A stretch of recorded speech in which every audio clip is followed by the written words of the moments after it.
Amin. Mudah-mudahan harapan kita hari ini kita datang di PAN dibalas oleh Allah Subhanahu wa Ta'ala dengan janjinya siapa yang bersungguh-sungguh itu ya akan memenuhi hasilnya. Dan kita hari ini saya lihat Pak Munafri, Pak Wali sangat bersungguh-sungguh untuk di 2020. PAN itu kan selain kepanjangannya Partai Amanat Nasional, partainya Pak Apip nanti.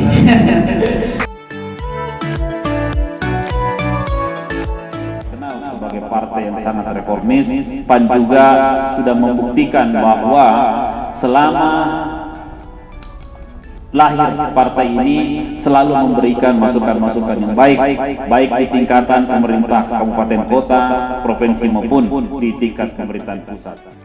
Amanat nasional ini kami insya Allah akan mengikuti, dan kami sangat berharap seluruh support dari teman-teman yang ada untuk bisa kita bersama-sama membawa Makassar ini jauh lebih baik daripada apa yang kita rasakan hari ini.